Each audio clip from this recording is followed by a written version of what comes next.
अस्सलाम वालेकुम।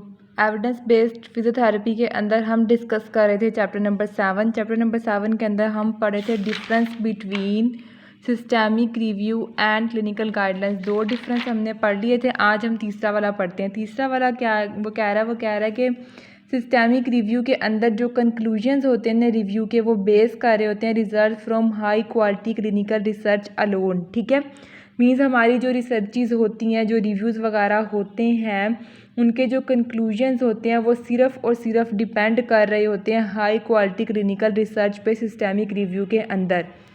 जबकि जो हमारे पास दूसरी साइड पे क्लिनिकल गाइडलाइंस हैं, उसके अंदर क्या होता है, उसके अंदर जो कंक्लूजन्स हैं वो डिपेंड कर रहे होते हैं हाई क्वालिटी क्लिनिकल रिसर्च के ऊपर, और साथ साथ वो डिपेंड कर रहे होते हैं एक्सपर्ट के ओपिनियन पे, पेशेंट के एक्सपीरियंस पे और कंसेंसस व्यूज़ पे।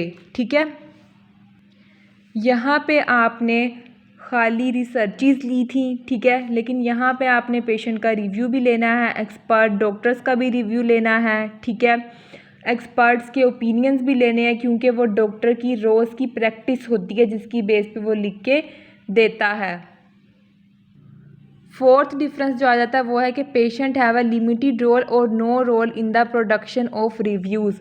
जैसे ऊपर भी पढ़ा है कि सिस्टेमिक रिव्यू में खाली रिव्यूज़ आते हैं, इसमें पेशेंट का इतना रोल नहीं आता। और क्लिनिकल गाइडलाइन में क्या होता है कि पेशेंट का रिव्यू मैटर कर रहा होता है। ठीक है, इसमें पेशेंट का लिमिटेड रोल होता है या उसका नो रोल होता है। ठीक है, लेकिन जो इधर क्लिनिकल गाइडलाइन के अंदर है, यहाँ पे पेशेंट बहुत अहम रोल प्ले कर रहा होता है इन द प्रोडक्शन ऑफ गाइडलाइंस। यहाँ पे पेशेंट का मेन रोल है। ठीक है, नेक्स्ट हमारे पास आ जाता है कि validity of conclusions depends on methodological rigour. ठीक है, कि सिस्टेमिक रिव्यू की बात हो रही है। वैलिडिटी का क्या मतलब है? वैलिडिटी का मतलब हमारे पास ये है कि जो चीज़ आप चेक करना चाह रहे हो वो उससे रिलेटेड है या नहीं है। जैसे थर्मामीटर जो है वो बॉडी टेम्परेचर को मेजर करने के लिए वैलिड इंस्ट्रूमेंट है, लेकिन लैब में डिफरेंट केमिकल्स के टेम्परेचर या वॉल्यूम मेजर करने के लिए वैलिड इंस्ट्रूमेंट नहीं है। तो ये होती है वैलिडिटी, कि वो रिलेटेड उसके अंदर आ रहे हैं या नहीं आ रहे। इसलिए जो सिस्टेमिक रिव्यू की वैलिडिटी है वो डिपेंड करती है मैथडोलॉजिकल रिगर पे। मैथडोलॉजिकल रिगर क्या है कि मतलब कौन सा मेथड यूज़ किया है। ठीक है, और ट्रांसपेरेंट इंक्लूजन एक्सक्लूजन क्राइटेरियाज आप इसमें शो करते हो कि ये पूरे रिसर्च कैसे हमने बनाई है। ठीक है, ये सब कुछ उस पर डिपेंड कर रहा होता है। ये थी सिस्टेमिक रिव्यू की वैलिडिटी। अब हम बात करते हैं वैलिडिटी किस चीज़ की? क्लिनिकल गाइडलाइन की। ठीक है, वैलिडिटी के लिए जो क्लिनिकल गाइडलाइन की है वो किस पे डिपेंड कर रही होती है? वो डिपेंड कर रही होती है मैथडोलॉजिकल रिगर पे। ठीक है, हमने मैथडोलॉजिकल रिगर फाइंड आउट करने के कौन सा मेथड अडोप्ट किया है। ठीक है, या अगर सिस्टेमिक रिव्यूज़ लिए हैं तो वो किस बेस पे लिए गए हैं। और दूसरा इसमें आ जाता है judgement made by guideline development group. ठीक है, इसका क्या मतलब है? इसका मतलब ये है कि जो ग्रुप है, ठीक है, जिन्होंने जजमेंट पास करनी है वो भी इसके अंदर इंक्लूड होंगे। ठीक है, अब ये जो एक एसोसिएशन है स्पेसिफिक, जिसका सिर्फ काम ही क्या है कि उसने गाइडलाइन वाला काम करना है, गाइडलाइन बनानी है। ठीक है, तो हम उससे भी क्या करेंगे, उससे भी जजमेंट लेते हैं गाइडलाइन डेवलपमेंट ग्रुप से।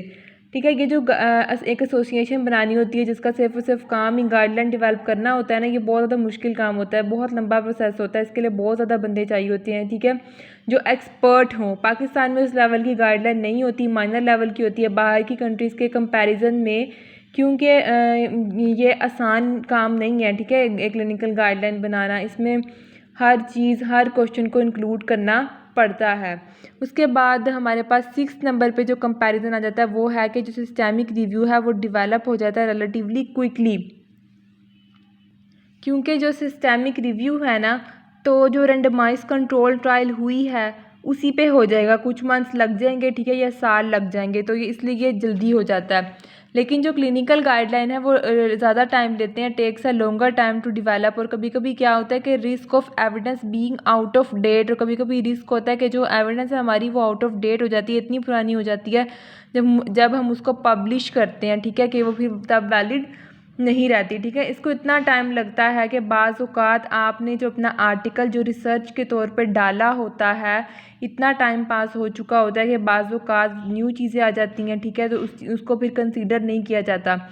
तो क्या होता है कि फॉर एग्ज़ाम्पल आप एक रिसर्च कर रहे थे, उसको 5 ईयर्स गुजर गए, ठीक है, इतना टाइम गुजर गया कि वो अब ऑथेंटिक ही नहीं रही, ठीक है, उसको ऑथेंटिक माना ही नहीं जाता क्योंकि बहुत सी न्यू चीज़ें उसके अंदर ऐड हो चुकी हैं।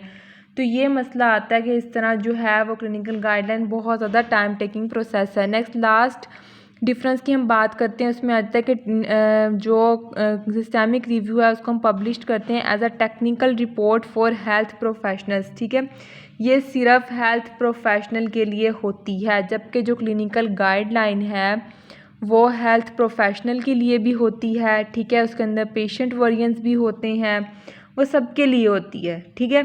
क्लिनिकल गाइडलाइन जो है ना वो पेशेंट के लिए भी होती है, हेल्थ प्रोफेशनल के लिए भी होती है, ठीक है, हेल्थ प्रोफेशनल पेशेंट दोनों के लिए होती है, जबकि जो सिस्टमिक रिव्यू है वो सिर्फ और सिर्फ हेल्थ प्रोफेशनल्स के लिए होता है, पेशेंट्स के लिए नहीं होता। नेक्स्ट हम बात करते हैं कि why clinical guidelines are important, clinical guidelines important क्यों है। मींस यानी कोई टेक्निक या कोई इंटरवेंशन है तो हम कहते हैं कि एक पेशेंट को ज़्यादा से ज़्यादा बेनिफिट दिया जाए, ठीक है, ताकि वो जल्दी ट्रीट हो सके। कुछ लोग ऐसे करते हैं कि हफ्ते की ट्रीटमेंट को 2 वीक्स के अंदर ले जाते हैं, ठीक है, पैसे ज़्यादा बनाने के लिए। और जो हमारे पीयर्स होते हैं ना, ठीक है, जो हमारे सीनियर्स होते हैं, हम क्या करते हैं उनसे भी गाइडलाइन लेते हैं, ठीक है, जो रिसर्च कर रहे होते हैं हमारे पीयर्स, हम उनसे भी क्लिनिकल गाइडलाइंस ले सकते हैं। मींस हम अपने सीनियर से गाइडलाइन लेते हैं, ठीक है। क्लिनिकल जो गाइडलाइंस हैं वो हाई क्वालिटी और एविडेंस बेस्ड होती हैं, जिस पे आप रिलाय कर सकते हो, ठीक है। ये वही बताया हुआ है कि फिजियोथेरेपिस्ट हैव ऑलवेज वांटेड, वो हमेशा अपना बेस्ट करना चाहते हैं और इस सिलसिले में वो क्या करते हैं, वो अपने पीयर से गाइडलाइन लेते हैं, ठीक है। उसके बाद इसमें आ जाता है कि where can I find clinical guidelines, मुझे क्लिनिकल गाइडलाइंस कहाँ से मिल सकती हैं। क्लिनिकल गाइडलाइंस आपको मिल सकती हैं मेडलाइन से, ठीक है, इम्बेस से, और मिल सकती हैं आपको सिनाहिल से, इन सब के बारे में हमने पहले पढ़ा हुआ, ठीक है। और इसके अलावा फिजियोथेरेपी से रिलेटेड आपको पेड्रो पे मिल सकता है डाटा, ठीक है, पहले मैं आपको बताया फिजियोथेरेपी से रिलेटेड आपको इंपॉर्टेंट डाटा कहाँ से मिलता है, पेड्रो पे मिलता है। तो मैंने आपको लास्ट लेक्चर में पेड्रो के बारे में पढ़ाया था, तो वहाँ पे मैंने आपको बताया था, ठीक है। इसके अलावा क्या होता है कि आपको डिफरेंट ऑप्शंस भी लिखे मिल जाते हैं साइड पे कि आपने रेंडमाइज कंट्रोल ट्रायल लेनी है, सिस्टेमिक रिव्यू लेना है या क्या लेना है, ठीक है, आप किस तरह का डाटाबेस ढूंढ रहे हैं, वो सारे आपको ऑप्शंस दिए होते हैं, आप वहाँ से जाके सर्च कर सकते हैं, ठीक है। क्लिनिकल गाइडलाइन भी सर्च कर सकते हैं, सिस्टेमिक रिव्यू भी सर्च कर सकते हैं, ठीक है। आपको क्लिनिकल गाइडलाइन से रिलेटेड सिनाहिल पे डाटा मिल जाता है।